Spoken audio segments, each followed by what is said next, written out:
College students around the nation are preparing to go back to school soon, facing rising tuitions and a particular hit on public universities from budget cuts and a weak economy.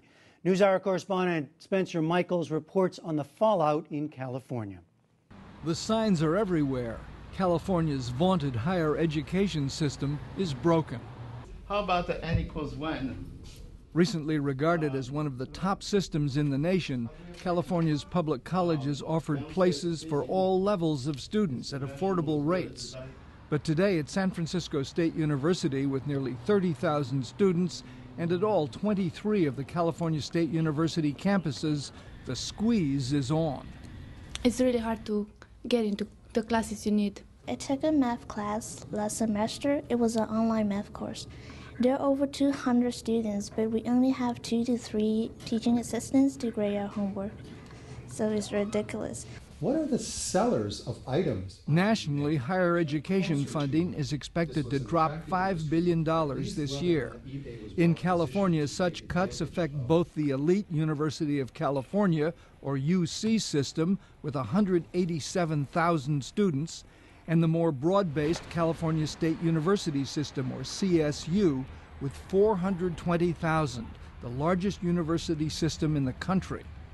To offset declining state support in a poor economy, CSU trustees recently raised tuition 12%, on top of a 10% raise earlier, jumping tuition to about $6,000 a year.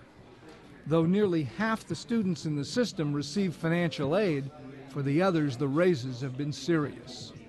Robert Corrigan has been president of San Francisco State for 24 years, and he's never seen it this bad. What I think we're seeing is increasingly the middle class being priced out of campuses like San Francisco State.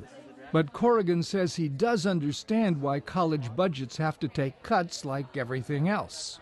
Who can you really blame? You come down to it, okay? Legislature, a large number of them are graduates from the California State University generally, but they're also committed to a number of other things within California, which is, what about the health care? What do we do with the needs of 5-year-old children or the senior citizens that need services? Still, he says state universities like his were designed to attract a wide, diverse student body. Nearly anyone could attend. We can't provide that access any longer, and we can't project that we'll continue to have the quality faculty that we need in order to educate them. Phil Klasky teaches ethnic studies at SF State, and he's seen the results of the cutbacks. I can tell you there's a big difference between me teaching a class of 35 students as opposed to 60 students. Quality of education suffers. And so does the physical plant. Roofs that need replacing are left that way. Tiles fall off the ceiling in creative arts classrooms where the faculty has tried to patch the problem, though not very well. The cutbacks and the tuition increases have been met over the past 2 years by a series of demonstrations on several campuses, but they seem to have had little effect.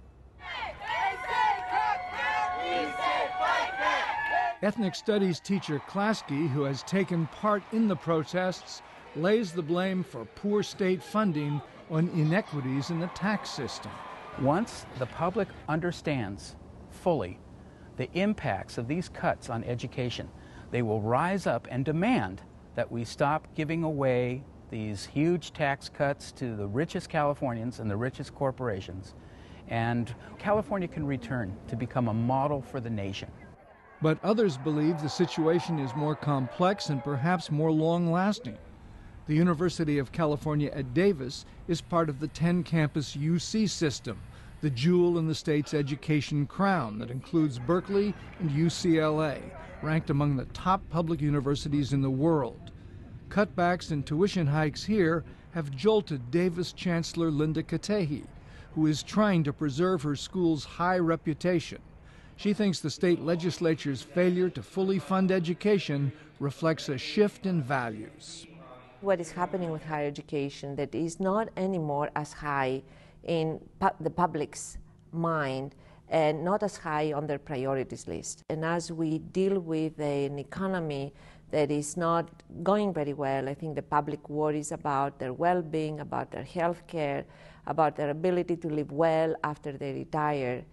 With undergraduate tuition at UC now more than $11,000 a year, up nearly 10% on top of an 8% jump last year, many students are hurting. To lessen the crisis and to increase revenue, UC Davis has promoted its summer school program where the classes are smaller. It has encouraged admission of international students who pay high tuition. It has made some administrative consolidations to reduce cost. It has partnered with private enterprise rather than using scarce state money to construct a housing and educational village on campus. And it has just launched a drive to raise $1 billion from private and alumni sources, a large sum for a public university. But the chancellor says this is all part of the new world, which includes higher tuition costs. We are making higher education more of a private good. We are asking the individual families and the individual students to pay for their own education.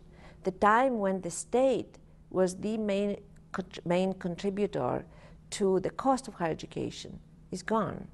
And I don't necessarily see us going back to that. That's because getting more money from the beleaguered state seems like a long shot given the legislature's refusal to raise taxes. Regent Russell Gould, former president of the board and former finance director for the state, said in the end a tuition increase was the only alternative. The regents had to accept an increase in fees just out of fundamental financial realities. That increase has had real consequences for parents like these attending freshman orientation week on campus this summer. Mayor Patel, who has a son starting Davis, runs a small hotel in Ventura, California. He says the tuition increases have kept him working overtime and created real hardships. In August, we were planning to take a vacation, mini vacation. As soon as we heard that it's going about 9 to 10%, we stopped there. We canceled that. Last time I took time out was June 4, 2006. That was my dad's 50th wedding anniversary. Even with the tuition increase, Regent Gould worries about the future. I think the university is at risk in terms of its quality. The risk is if the lack of confidence is created in the university and faculty starts believing that this is not a sustainable enterprise, that California has given up on it, I think you could see an erosion of the kind of talent that we're able to bring to the university. So the impact of the grazers on the land actually affects University officials at all levels, eager to preserve their schools' reputations, are reluctant to say the educational quality has already dropped. But they admit it's in jeopardy and that major changes are coming.